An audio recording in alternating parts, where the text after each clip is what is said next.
What up, Long Beach? Welcome back to your home for everything local sports. It's JJ. And Mike. And Tyler. And this 562 Classic video is brought to you by Naples Rib Company, currently open for outdoor dining and takeout. Support the places that support Long Beach sports. This video originally brought to you as part of our partnership with Gazette Sports, and this 562 Classic recall brought to you as part of our partnership with the Long Beach Post. Live from Hogwarts, it's February 28, 2012. Millikan boys soccer on the road in Los Angeles at Loyola High School. It's a semifinal in D1. Rams trying to reach their second final in 4 years here. Rod Pekovic trying to get to 600 wins. They're taking on a classic Division I opponent in Loyola. They'd beaten them 1-0 earlier, and these are two unbelievable defensive teams, JJ. We were really sure this was going to be like a 0-0 contest. Both teams only allowed one goal each before this playoff game in the playoffs, and it was just a nightmare start for Millikan. I mean, this is what you dread driving to a huge game on the road.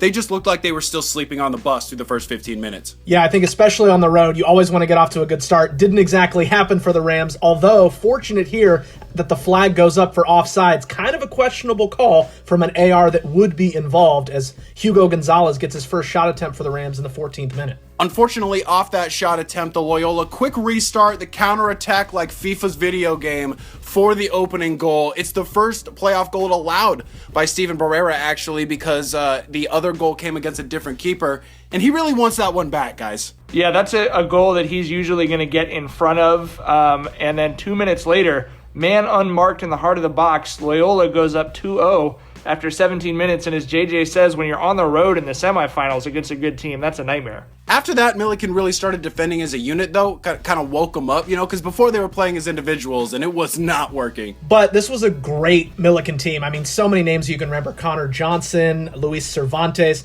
They finally put together, some attack and get on the ball more and started to look more like the Rams that we'd covered all year. They weren't getting the bounces. They weren't getting the calls. Again, classic road playoff stuff. How about Fernando Gonzalez to Hugo Gonzalez to Jorge Lopez? But the save there keeps it Loyola 2-0 at the break. And then when they came out for the second half, it was a completely different game because the Cubs stupidly parked the bus. Of all of the classic videos we've done, no coach wants a decision back more than the Loyola coach's decision to park the bus, because that allowed that midfield attack for the Rams to get them back into the game and regain some confidence. You see them taking a lot of shots from distance in the second half, but really building that counterattack that they were known for. And it's easy to start a counter when the other team's not even really trying to attack.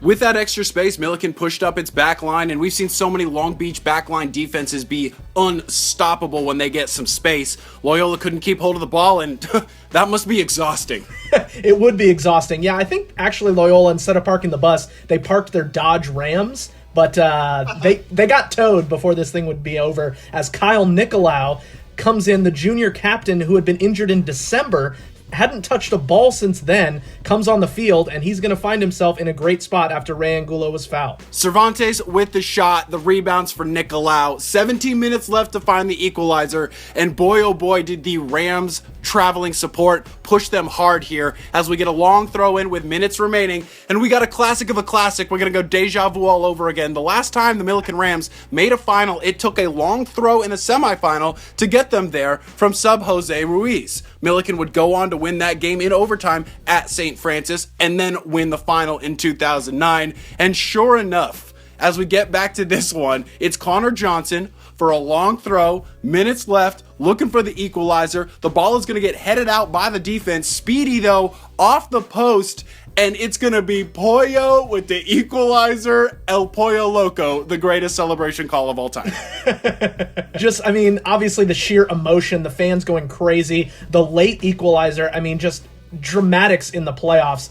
As you can see, this shot nearly goes in, and then the Rams onside, you make the call. I don't know, it's so close in there, but Pollo there to slam it home, and we are going to overtime, tied at 2. I'm taking a shot of Barrera here because it's 2-2, you're going to overtime. You just know the all-star goalkeeper is going to have something to do with the storyline at this point. Yeah, that was a pretty safe bet, and Millikan certainly looked like the more fit team in overtime. I think for Loyola, it's always hard when you park the bus. It's hard to restart that thing. and go on another road trip. You know what I mean? Best chance for Millikan coming from another one of those famous names, Mooney Chan, who almost was able to get the golden goal home right there. After they switch sides after 10 minutes, the best chance for Loyola is just right at Barrera. So you feel like the momentum's kind of shifting now, but we're going to PKs, and as every soccer fan has argued time and time again, I mean, do you like PKs? It might be our only choice after such a game like this. I don't like PKs. I love PKs. I don't think that they're a good option. I think we can all agree that they're not necessarily the fairest way to decide a game, but at the same time, as a sports writer, as someone who's doing these video calls, some of our best soccer moments ever have been off penalty kicks in the playoffs, and there's really nothing like that tension and excitement. But before this one, we had an unlucky run. 2 other Long Beach boys soccer teams had actually lost PK shootouts in this very playoffs in 2012. And I have no idea why, but they're going into the sun. No one looked at where the sun was? That's so strange to me. But here we go. Barrera up there for the first one.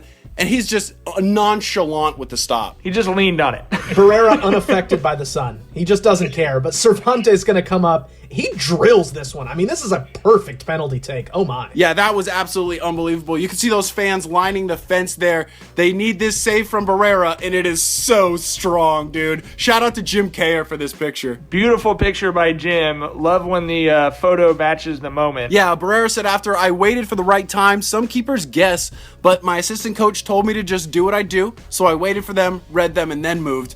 Jaime Duenas gives Millikan the 2-0 lead, so they just need one stop. Yeah, those fans on the fence drove from Long Beach. It was already sold out, so they just stood there and watched the game as Barrera, looking like a giant in goal, played like it all year and delivers. Barrera the Redeemer. Just listen to the crowd and watch this celly.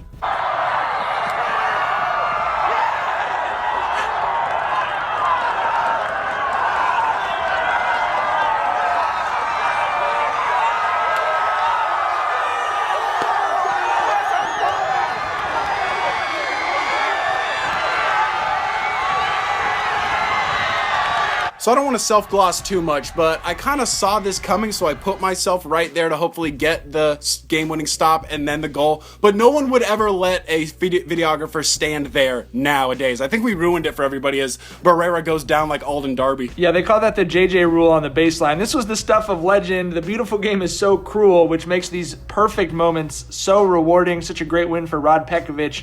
They went on for an absolute laugher CIF championship win with a record-setting 7-2 victory over Ventura in the D1 final for Rowdy Rod's 600th win. One of the best coaches in Moore League history in any sport, and certainly in soccer, and one of our favorite teams we've ever gotten to cover. But you can ask USA Hockey in 1980. Sometimes the semifinals a little bit more epic than the final, and that was true for this game. Millikan, an unbelievable comeback on the road for a terrific victory. And you can see it in that picture right there. That's just a family, right? Like, for example, Nelson Preciado, an assistant coach on this team, was the guy who pulled the ball out of the goal in the semifinal in 2009. It just, the alumni come back, they give back to the program. It was such an incredible team and season, but it was another example. We've seen it with other great programs in the city, like Long Beach Poly Football or Wilson Boys Water Polo. When you get an alumni so dedicated to a program like that, you can have magical moments like this where the belief